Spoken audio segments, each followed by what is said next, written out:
AITA for asking my friend to leave my birthday party because she brought her crying baby.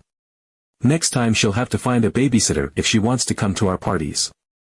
I 27 female recently threw a birthday party at my apartment, and while I don't usually make a huge deal out of birthdays, this year I really wanted to gather some of my closest friends for a relaxed, fun night. Nothing too crazy, just a low-key get-together with about 10 of us hanging out, playing games, chatting, drinking a little, and eating way too many snacks. I put effort into making sure everyone felt welcome. I cleaned my place top to bottom, picked out drinks and food I knew my friends liked, and even set up a cozy little seating area with pillows and lights. I was genuinely excited to spend time with the people I care about. No one had to dress up or bring anything.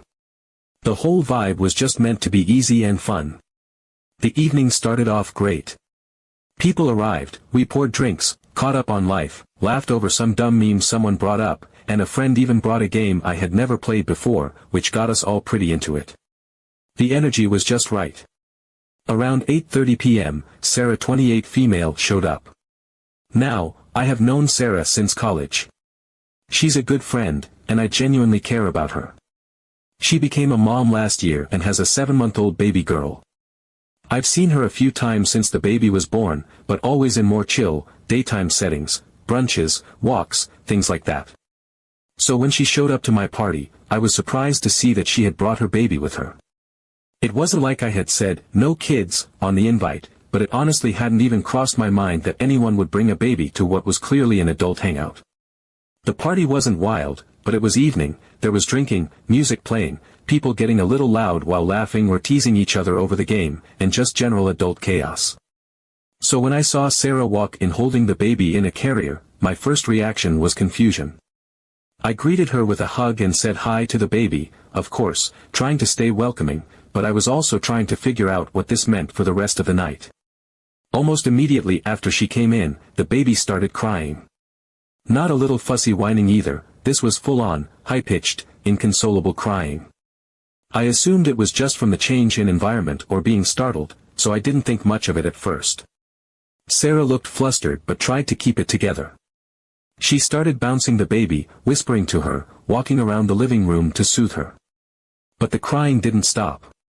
It actually got worse. Louder. More urgent. She kept apologizing, telling people that the baby was just overstimulated and would calm down soon. But she didn't calm down. Not for a long time. The crying went on for nearly an hour straight, and the whole energy of the party shifted. People started talking less, and you could feel this tension building in the room. It was like we were all trying to act normal, but no one could ignore the fact that the baby was screaming, and poor Sarah was clearly at her limit trying to juggle it all. I started noticing some of the other guests giving each other looks, and a couple of them eventually slipped into the kitchen to talk quietly. It wasn't like anyone was being mean, but the vibe had totally shifted from carefree fun to awkward chaos. I felt stuck.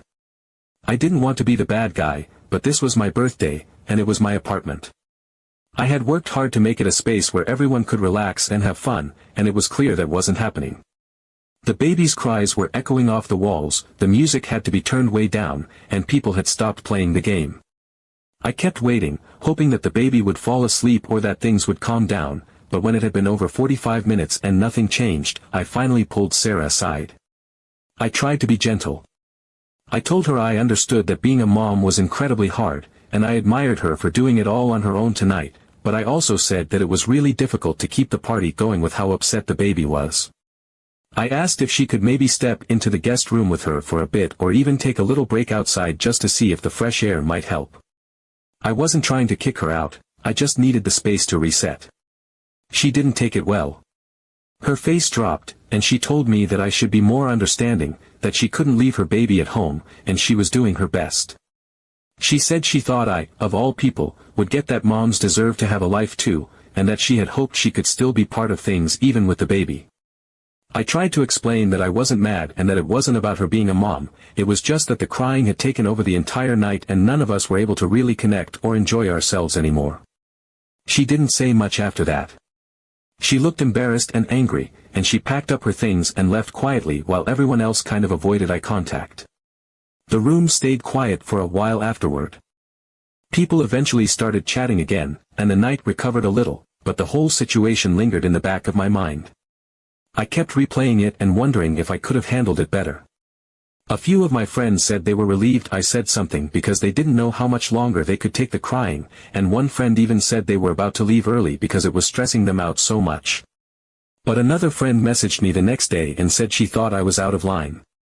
That Sarah was probably desperate for a night out, and that it wasn't fair to shame a single mom who was just trying to see her friends. She said I could have been more accommodating or just waited it out a little longer. Now Sarah isn't speaking to me. She hasn't replied to my messages, and I feel this weight of guilt mixed with frustration. I get that parenting is hard, I really do. And I love her and her baby. But I also feel like there's a time and place for everything, and an adult evening party where people are drinking and letting loose isn't necessarily the best environment for a baby, especially one who isn't settling. So now I'm just left wondering, was I completely selfish for saying something and protecting the vibe of my birthday party? Or was I just setting a boundary in my own space and trying to make sure the night didn't get derailed for everyone else? Am I the asshole? Update 1. About 2 weeks after the birthday party incident, I found myself still thinking about how things had ended with Sarah. I wasn't angry anymore, just kind of sad. We had been close for years, and while I still stood by the decision I made that night, I also missed her. I missed our conversations, her sharp sense of humor, the way she always noticed when something was off and checked in without being overbearing. The silence between us felt heavier than I expected it to, like a piece of something good had quietly fallen away. I didn't want our friendship to end over one uncomfortable night. So when I decided to host another small gathering, I thought it might be a good opportunity to reconnect. This time, the vibe was completely different. It was going to be a wine and cheese night, soft jazz playing, low lighting with candles flickering on the coffee table, platters of brie and sharp cheddar and fig jam, and the kind of mellow conversation that happens when people settle in and take their time. The whole thing was meant to be gentle and low stress.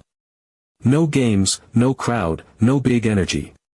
Just 6 or 7 of us, sipping wine, catching up, sharing music recs or weird dream stories or whatever else came up naturally. It felt like a safe space, one where things could go differently. At first, I hesitated to invite Sarah. Part of me worried she wouldn't want to come anyway. Part of me was nervous that things would just get weird again. But I told myself this wasn't a party, it was a hangout. And if we were going to move forward as friends, we needed to have some kind of restart. A quieter night might actually be easier for her too, something more manageable. So I sent her a message. I was polite, not overly emotional, just a simple invitation, having some wine, come by if you're free, would love to see you. When she responded with a yes, I felt a wave of cautious hope. I told myself that things could be different this time. The night arrived, and everything was going smoothly. People arrived with bottles of Merlot and Sauvignon Blanc tucked under their arms, compliments on the cheese board started flowing almost as quickly as the wine, and that warm, cozy vibe I'd envisioned began to take shape. We were about 20 minutes in, everyone finding a seat or spot to lean with their glass in hand, when the elevator dinged and I heard the unmistakable sound of wheels rolling across the hallway floor. Sarah showed up. With the baby. This time, instead of a carrier, she had her daughter in a stroller, bundled up in soft blankets, a tiny pacifier clipped to her onesie. It was around 7:30 in the evening, again, well past the point in the day when most babies start getting fussy and overtired. I hadn't said, "No kids," explicitly on the invitation, but after how things had gone last time, I truly thought the unspoken boundary had been understood. I stood at the door for a beat longer than usual when I saw her, but I forced a smile and let her in.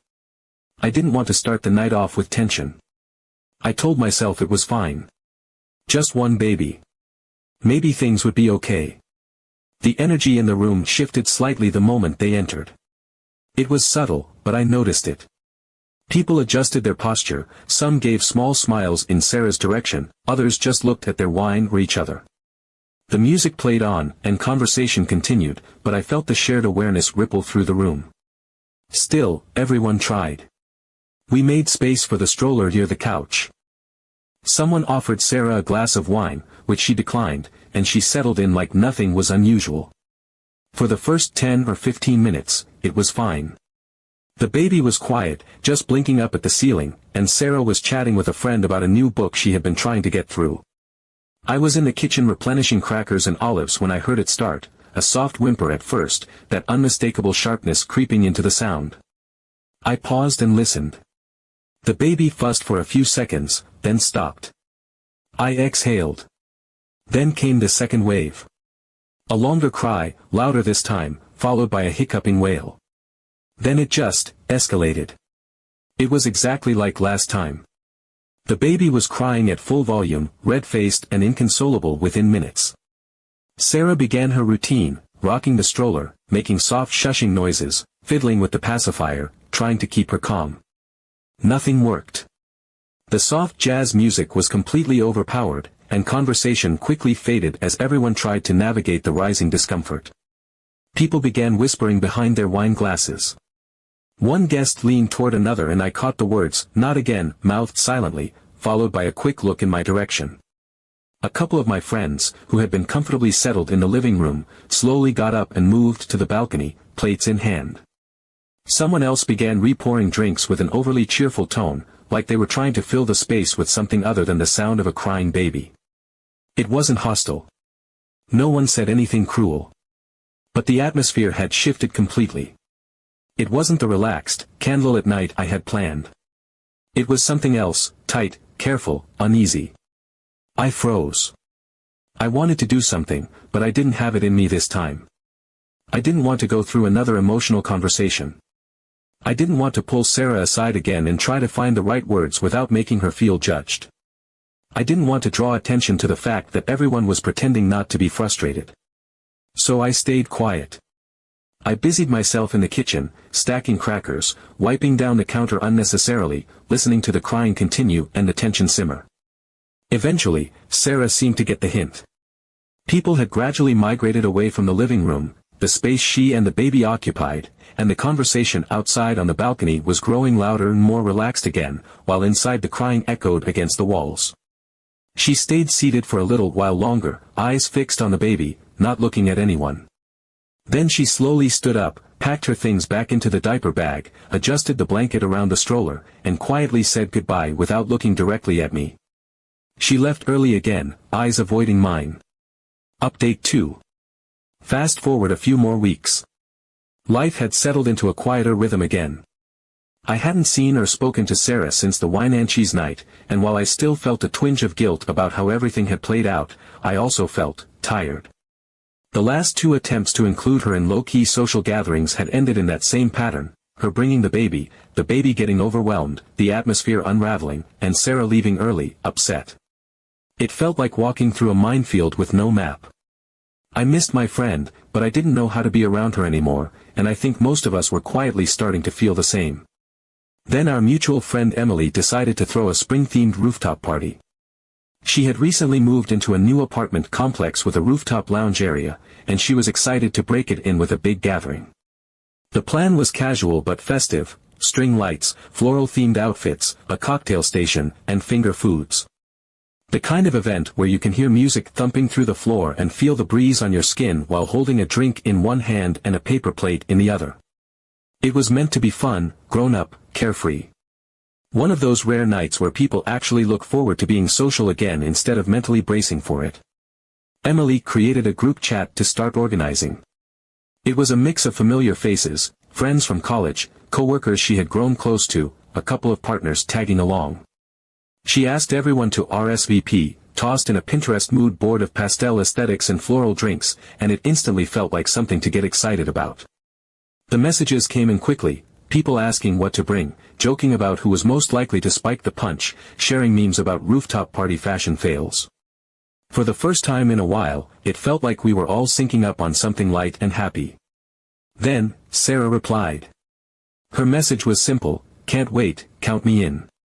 And just like that, the chat froze. The cheerful momentum hit a wall. For a long moment, no one said anything. It wasn't outright hostile, no one was angry, but it was like everyone had silently remembered what had happened the last 2 times. It hung in the air, unspoken but heavy. A few people who had been actively chatting suddenly went quiet. The typing bubbles appeared, then disappeared. No one knew what to say. Then someone broke the silence. It wasn't me. Another friend, Lauren, finally typed, "Just to check, are you planning to bring your daughter this time?" The message came across neutral, but the question itself wasn't. It was direct, and the intent behind it was unmistakable. There was a brief pause, and then Sarah replied, "Well, yeah, unless you guys are saying I'm not welcome with her." And that's when the tension really cracked open. Josh, one of the more level-headed people in our group, stepped in. He wrote, "We love you, Sarah, but this is an adults-only night. It's late, there'll be loud music. Maybe it's a good idea to get a sitter this time." Again, it was measured, not unkind, but the implication was clear. Everyone had been thinking it, Josh just had the nerve to say it out loud. Sarah's response came quickly. Her tone flipped from cheerful to sharp in an instant. She said it felt like she was being excluded, like people were punishing her for being a mom. She said she had always tried to stay connected to the group, to not disappear just because she had a child, and it hurt that her friends couldn't just roll with it. She said she never expected special treatment, but she also didn't want to be treated like an inconvenience. The message was long, emotional, and left no room for doubt about how upset she was. After that, the group chat turned into a slow-motion train wreck. A few people tried to suit the situation, sending messages like, "We love you," and "You're always welcome," but they were walking a tightrope. No one wanted to flat-out say, "Please don't bring the baby," even though it was clear that's what everyone meant. The conversation stalled. Some people stopped responding altogether. Others defaulted to logistical questions to change the subject, asking about parking, drink preferences, the weather. But that core conflict had already fractured the easygoing vibe. Sarah didn't reply again. No reaction, no clarification, no follow-up. She read the messages, because we could see the "seen" notification on her name, but she didn't say another word. And with every hour that passed, the awkwardness in the chat deepened. People started planning the party again, but there was this underlying tension running through it now. Like we were all stepping carefully around a bruise. No one was sure if she'd come at all. Update 3. The night of the rooftop party arrived with that kind of cinematic perfection that you almost don't trust. The sun had just dipped behind the skyline, painting everything in hues of dusky pink and warm gold. The air was crisp but not cold, the kind that makes you want to stay out longer just to feel a little more alive. Emily had gone all out. String lights crisscrossed overhead, soft and twinkling like stars we never see in the city. Floral centerpieces decorated the high-top tables, mismatched candles flickered gently in their holders, and a playlist of indie pop and mellow throwbacks pulsed from a Bluetooth speaker tucked discreetly near the bar cart. It was the kind of setting where everyone looked a little better than usual under the warm glow, drinks tasted sweeter, and conversations just flowed. People arrived in clusters, dressed in pastels and floral prints, sunglasses perched on heads, and spring energy in full swing. Someone brought a tray of sangria, another passed around homemade lemon bars. We mingled, laughed, took too many photos, and drifted into little corners of conversation before regrouping and reshuffling again. Everything felt easy, like the tension that had been lingering for weeks had finally lifted just enough to let joy in again. We were about halfway through a particularly chaotic round of charades when it happened. Someone was in the middle of a wildly inaccurate attempt to act out "The Devil Wears Prada," using only dramatic hair flips and imaginary heels when the elevator dinged. It was just loud enough to cut through the laughter and music. Heads turned instinctively. For a split second, no one said anything. And then we saw her. Sarah. Alone. She stepped out of the elevator wearing a pale blue dress and a denim jacket, her hair pulled back in a low, effortless bun. There was no stroller, no baby carrier, no diaper bag slung over one shoulder. Just her. She stood still for a moment, clearly aware that she had become the center of attention. But not in the way she had before, not in that awkward, "why is there a baby crying at a wine night," kind of way. This was different. People paused mid-sentence, mid-sip, mid-motion. Even the charades mime froze with one hand dramatically on their hip. And then Josh, the same one who had gently but firmly laid down the "adults-only" message in the group chat, asked the question we were all thinking. He asked where her little one was. Sarah gave a small, sheepish smile and said she had gotten a babysitter. She said she figured she owed us a night where no one had to shout over baby cries. And then she apologized, not in a dramatic, tearful way, but with that quiet kind of sincerity that lands harder than any speech. She said she didn't realize how much she had been forcing her new life into old spaces, and that she hadn't meant to make anyone feel like they had to choose between being supportive and being comfortable. There was a beat of silence. A soft kind. The kind that happens when the temperature of the room shifts, but in a good way. Then someone handed her a drink, and another person reached out, pulling her into the circle. A new round of charades started, and Sarah was back. Not as the mom with the crying baby, or the one we're all trying not to upset, but just as Sarah. Our friend. The night unfolded with a sort of ease that had been missing for a while. Sarah laughed harder than I'd seen her laugh in months.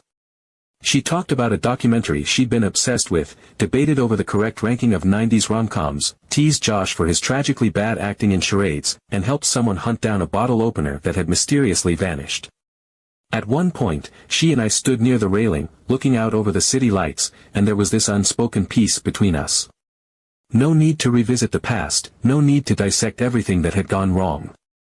We were just here again, on the same page for the first time in a long time. It wasn't about erasing what had happened. It was about something quieter. The kind of reconciliation that doesn't require grand gestures or hours of rehashing emotions. Just showing up. Choosing to adapt. Understanding that no one had meant harm, that everyone had been trying their best with the tools they had in the moment. We were all just people figuring out how to stay connected through the messy middle. That night, something realigned. The group, the mood, the friendship. It felt like we had reached the other side of something. A place where we could hold space for each other's changing lives without losing what we had always been.